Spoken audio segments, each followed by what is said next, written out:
Hi friends, Telugu heroine Kajal Agarwal heroine గా నటించిన Satyabhama cinema ఎలా ఉందో ఇప్పుడు చూద్దాం. తొలిసారిగా లేడీ ఓరియంటెడ్ సినిమాతో ముందుకొచ్చింది కాజల్ ఎలా నటించింది, సుమన్ చిక్కాల దర్శకత్వం ఎలా ఉంది, శశికిరణ్ తిక్క అందించిన స్క్రీన్ ప్లే ఎలా ఉంది అన్నది ఇప్పుడు చూద్దాం. కథ విషయానికి వస్తే సత్యభామ షీ టీమ్ కి ఏసీపీగా పనిచేస్తూ ఉంటుంది. అయితే హసీనా అనే అమ్మాయి కలిసే వరకు ఆమె జీవితం ఆడవాళ్ళకి హెల్ప్ చేస్తున్న పోలీస్ ఆఫీసర్ గానే సాగుతుంది. హసీనాను కలిసిన తర్వాత ఆమె హత్య జరిగిన తర్వాత కథ మొత్తం మలుపు తిరుగుతుంది. అసలు ఈ హసీనా ఎవరు, హసీనాని చంపిన యాదు ఎక్కడికి పోయాడు, అసలు ఈ యాదుకి హసీనాకి సంబంధం ఏంటి, అలాగే ఇక్బాల్ ఎవరు అన్నది సినిమా చూసి తెలుసుకోవాలి.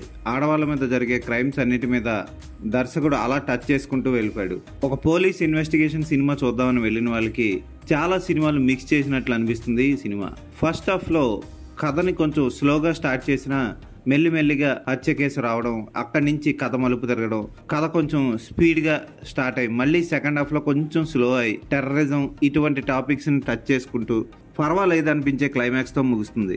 కాజల్ అగర్వాల్ తొలిసారిగా లేడీ ఓరియంటెడ్ సినిమాలో నటించింది. ఆమె పర్వాలేదు అనిపించే పర్ఫార్మెన్స్ ఇచ్చింది. చూడడానికి పోలీస్ ఆఫీసర్ గా అంత రగ్గడ్ గా ఆమె మేకప్ కూడా లేదు.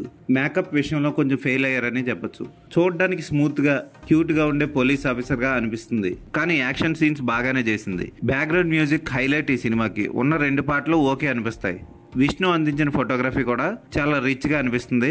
మంచి థ్రిల్లర్ కి ఇవ్వాల్సిన కలర్ టోన్ కూడా ఇచ్చారు ఈ సినిమాకి. నవీన్ చంద్ర తన పాత్రకు న్యాయం చేశాడంతే. ప్రకాష్ రాజ్, మురళీ శర్మ బాగానే నటించారు. దర్శకుడు ఈ సినిమాని ఒక మర్డర్ మిస్టరీ లాగా, ఇన్వెస్టిగేషన్ థ్రిల్లర్ లాగా తీయకుండా చాలా టాపిక్స్ ని, చాలా క్యారెక్టర్స్ ని ఈ సినిమాలో ఇంట్రడ్యూస్ చేయడం ఒక పెద్ద మైనస్ పాయింట్. అయినా సరే తికమక పెట్టడమే దర్శకుడి ప్రధాన ఉద్దేశం. ఎందుకంటే థ్రిల్లర్స్ లో డైరెక్ట్ గా హంతకుడు ఎవరని చెప్పకుండా కథని మలుపులు తిప్పి లాస్ట్ లో వదులుతారు.